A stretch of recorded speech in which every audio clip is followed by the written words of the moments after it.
For this tutorial, I want to show you how to put a hatch pattern on the elevation. So get to a point on your elevation where you believe that it's complete with the openings in the right place. So for example, this one still needs to have the window put in place. So if I were to add the hatch pattern now, I'd have to go back and redo it. So let me put in at least the opening for the window. And I'm just going to draw a couple of lines from the top here, one here, and then one here. They don't need to be the same length, it doesn't matter. And then I'm going to move them. So M, enter. I select them like this. Pick it from that point and orthos on. I'm just going to take them straight down like this. And as long as they're in the area, now I can continue. And it looks like I have the medium layer as the current layer. And it looks like on the door opening, it's also medium. So I'm going to keep doing the same thing here. So I'm going to draw a line. And I'm under the assumption that you want your top of door frame to line up with the top of your window frame. So I'm just going to bring this over like this and enter. Then for the windowsill height, whatever you decide, you want to make it 2 feet, 3 feet, 4 feet, it's your choice. I'm just going to assume 2 feet here, or you can have it go all the way straight down, whatever you decided. But I'm going to type O for offset. I'm going to type in 2 feet, enter. I'm going to click on this line and offset it up. And now I just have to use the fill command. So I type F, enter, and I'll go around. I should actually type M for multiple. And that way it keeps me in the loop here. And I'm just going around, picking them all, like this, and enter. And I think I want to join these. Now, I know that one of the lines is on a different layer. I don't know what's going to happen when I join. So here we go. J, enter. And I'm going to window everything like this, and then enter. And it looks like it took that line and placed it on the medium layer, maybe because it was the current layer. I don't know. But if it had been placed on the other layer, all you have to do is select it and then move it to the layer that you want it on. So I'm not going to finish the window. I just wanted the opening in place so I can proceed to do the hatching on the wall. So I'm going to come up to my layers, and I have a heavy, medium, light, beyond. So I can use the light, or I can come over to my layer properties manager. Let me just say all non-XREF layers. That way it filters that out. So from here, I can add a new layer. Click on new layer here. And I can call this one 05 if I wanted to. Hatch. That's my call. I'm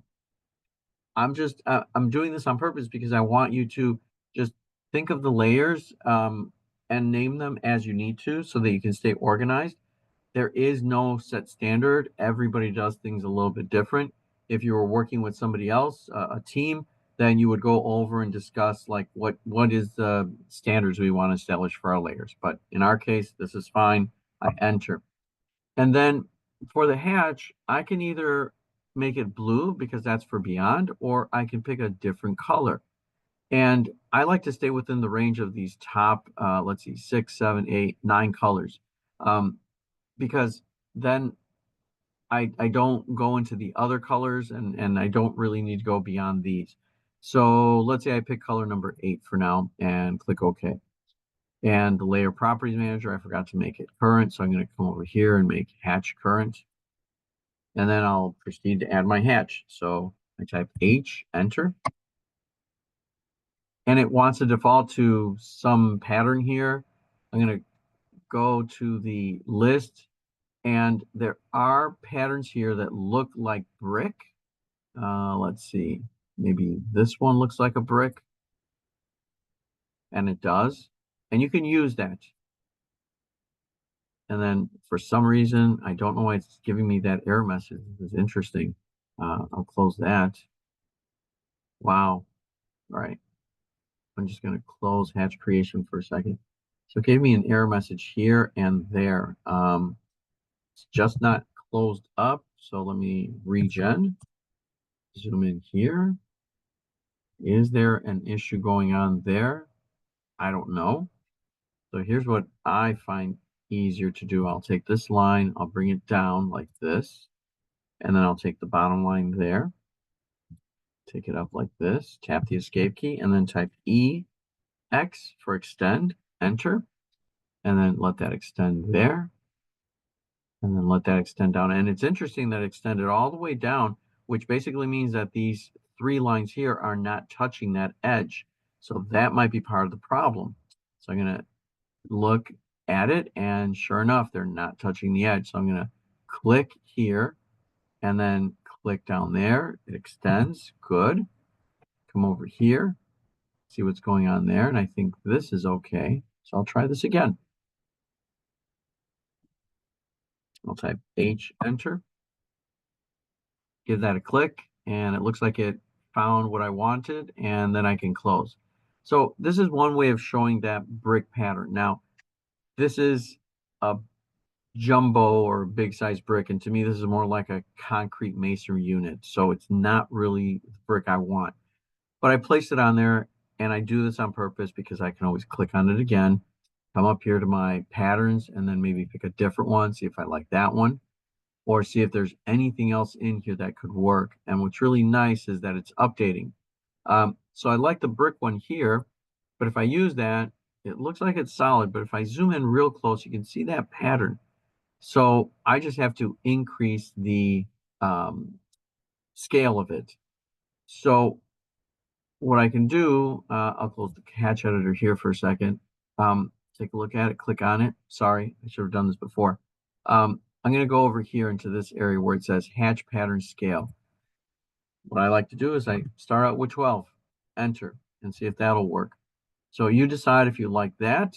If you need to increase it some more, maybe that's a little bit too much. So I leave it in your hands. Whatever brick pattern looks nice, you can use that. But I'll tell you what I've done with projects that I've worked on in the past, and that is we don't get into all of the details of the brick. We actually have done this. We select the material or the hatch pattern, and we go with user defined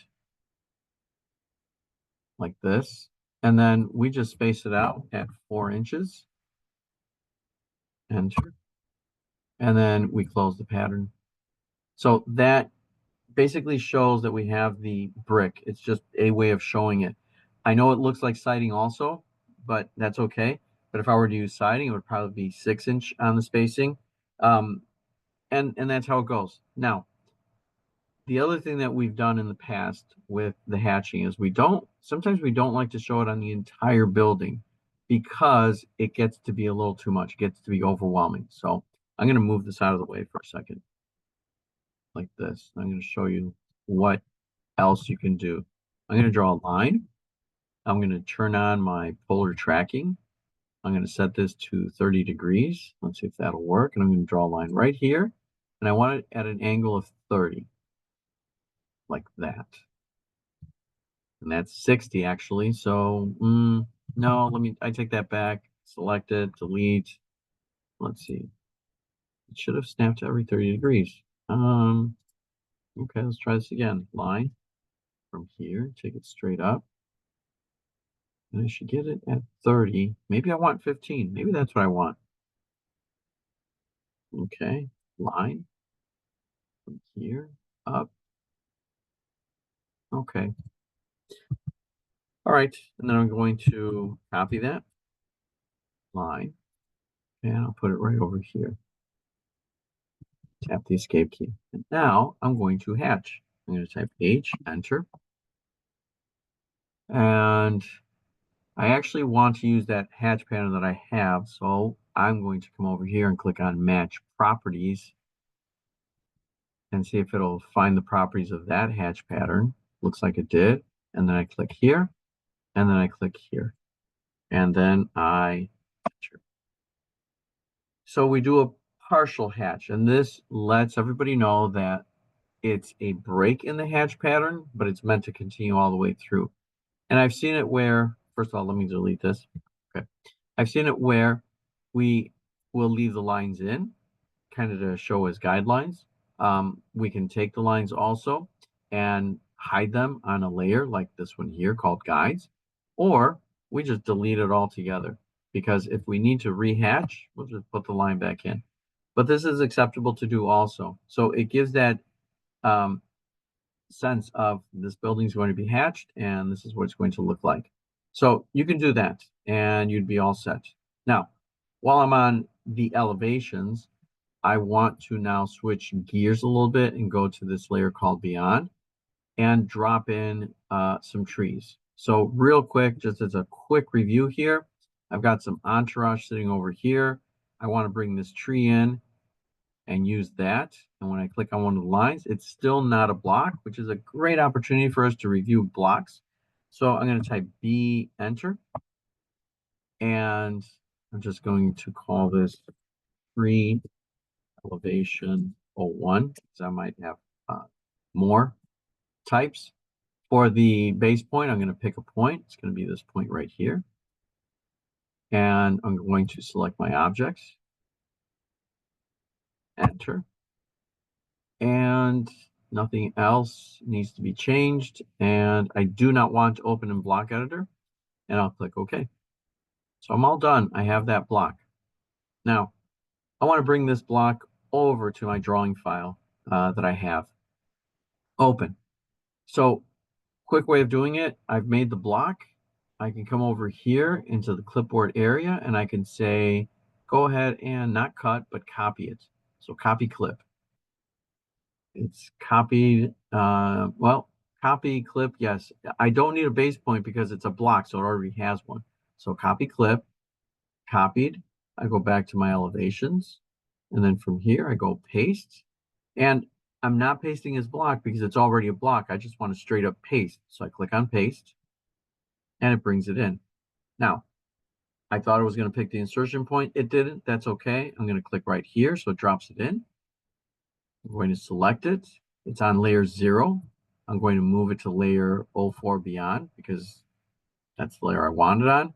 I'll click right here. Sorry. And then I'll just let it go to an intersection or perpendicular, whatever OSNAP I'm using.